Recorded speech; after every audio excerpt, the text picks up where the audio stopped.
Thanks very much for staying with us. Time now for African News with me, Georgia Calvin-Smith. Tonight, over a dozen people are killed in a suicide bombing and gun attack in the biggest city of Nigeria's north. Authorities say Boko Haram militants targeted a government college in Kano. We get the latest from our correspondent there. Also, there's still confusion over how many victims lost their lives in the collapse of a religious hostel in Lagos. South Africa says dozens of its nationals are amongst the dead. Nigerian authorities accuse followers of the church of impeding the rescue effort. And another nation to entrench homophobia into its penal code. Chad's new laws do away with the death penalty but bring in harsher punishments for gay people. First up, at least 13 students were killed in a suicide bomb attack at a college in the northern Nigerian city of Kano. One blast went off in a lecture hall at the Federal College of Education on Wednesday. Authorities have blamed Boko Haram Islamist militants for the killings. Our correspondent Aminu Abubakar is in the city. He joins us now. Aminu, any more details on how the attack was carried out? Yeah, the attack was carried out by two gunmen who stormed the lecture theatre as students were receiving lectures and opened fire, killing 13 people and injuring 34 others. I mean, the shooting drew the attention of police from a nearby checkpoint who deployed and engaged the gunmen in the gun battle. And a bullet passed through a belt under the vest of one of the bombers, which exploded, killing him on the spot, while the other one was shot dead by the policeman. And they recovered two rifles and other unexploded bombs from the scene. Well, I mean, for a little over a month now, there's been a brief lull in Boko Haram bomb attacks as the group focused on consolidating, seizing territory in the northeast. So why would it choose Kano for a targeted strike like this? In the last 2 days, Boko Haram has suffered heavy casualty in the hands of Nigerian troops who have been facing mounting pressure, to check the advance of the militants on Maiduguri. And the last 2 days in Konduga area, hundreds of insurgents have been killed by the military in offensives. And now Kano is like the heartbeat of northern Nigeria, and it's the most sensitive place to attract attention. Once Kano is hit, the whole region feels the heat. And now Kano is the best place for Boko Haram, to take its revenge, over these killings by Nigerian troops. Thank you very much, Aminu Abubakar, there for us in Kano. Staying in Nigeria, at least 70 bodies have been pulled from the rubble of a Lagos church that collapsed last Friday. As rescuers continue to work at the site, engineers have ordered urgent structural tests on what remains of the lodgings of the church run by televangelist TB Joshua. Nigerian authorities believe shoddy construction may have caused the collapse, but the preachers claimed militants have tried to assassinate him and says that a low-flying plane was seen over the building before the disaster happened. Many of his congregation echo the story. We saw the way the plane was moving all around. Even I personally, I run away because I have never experienced this kind of movement of the aircraft. They hate the church, and I believe it's the man of God that they are trying to attack. It's not something about the church. It's just the man of God that they are just trying to attack. Well, local government and emergency services have complained that Joshua was not cooperating in the investigation.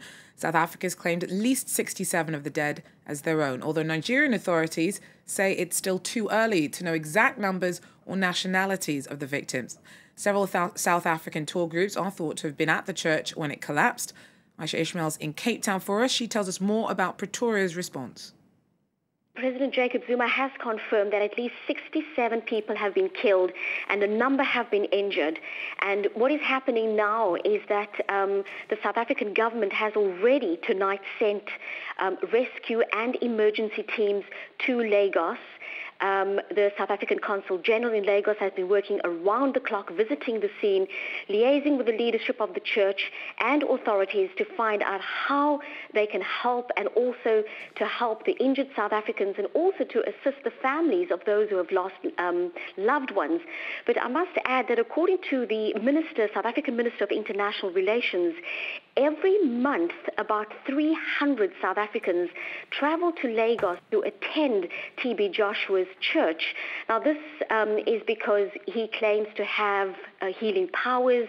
He claims to be able to heal people from all kinds of illnesses, and this includes HIV and AIDS, and that is why so many people from South Africa travel every month to visit his church so that they can be healed of whatever illnesses they have. Now, he had some pretty high-profile people amongst his congregation, and apparently the church's hostel was having extra floors added to it to accommodate the flood of followers who headed towards the church in Lagos. Now, it's claiming that Joshua was being targeted, but Nigeria does have a history of buildings suddenly disintegrating, doesn't it? This is indeed so. I mean, as you said, this is not the first time that we've heard of buildings collapsing in Nigeria, in Lagos, in Abuja. Over recent years, we've seen disasters happening in these two areas in Nigeria. And so, yes, it's not the first time. Nigeria does have a history of having poor building standards. Now, what is of concern, and this was also mentioned at the press conference earlier today called by the Minister of International Relations, that this building, this church building, was under construction. Why did they allow people, and so many people, into a building that was under construction? And because so many people visit TB Joshua's church so often every month, they were putting another story onto this building. And so once again, you know, the building was under construction. Why were people allowed into the building? Aisha Ishmael there for us. Well, West African countries at the heart of an Ebola epidemic have welcomed the US's promise to send in thousands of troops and open new treatment centres. Now, it's the single biggest commitment from any one country in helping battle an outbreak that's claimed over 2,400 lives, mainly in Sierra Leone, Guinea and Liberia. Well, the International Monetary Fund is preparing a $127 million loan to help the three deal with the rocketing health and security expenses that are taking their economies to the brink of ruin. Other unaffected regional governments say that there must not be any let up in international support, as their problem is the world's problem.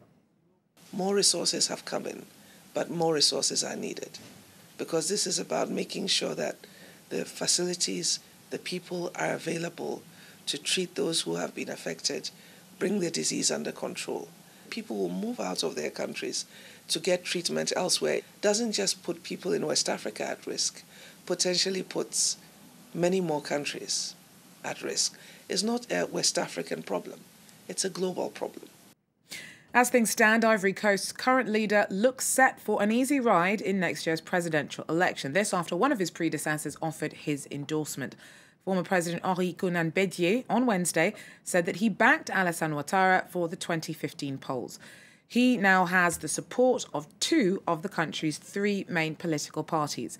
There's a chance the opposition Ivorian Popular Front may boycott the elections after it pulled out of the Elections Commission over the weekend.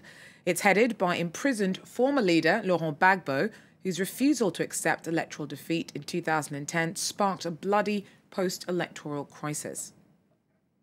It's taken 40 years, but Chad's finally in for a new penal code. But whilst the laws will see the death penalty scrapped, it brings in harsher punishments for homosexuality. This makes Chad one of the latest of several African nations to target gay people. Our Nicolas Chemin has more. The new Chadian penal code brings about two major changes. First of all, it abolishes the death penalty, and secondly, it introduces harsher punishments for homosexuals. The government says it's better adapted to the country's society. Some Chadians agreed. A man cannot marry a man, and a woman cannot marry another woman. For me, it's an aberration. To repress homosexuality, the new measure introduces hefty fines and up to 20 years in jail. Some find it too harsh. We have a new generation, very influenced by what's happening all around the world, even regarding their sexual behavior. I work in the cultural sector, where it's hard to ban this kind of behavior. I think we should sit down and discuss these issues. This law professor says it was high time to have a new penal code and underlines some of the changes. Chad's penal code dated back to 1967, a few years after its independence. It hadn't changed for more than 40 years. The ICC has the concepts of crimes against humanity, war crimes, genocide, and all this will now be included in Chad's penal code. The new penal code has been approved by the government. It must now be officially passed into law. Well, that wraps up African news for now, but stay with us, more coming up.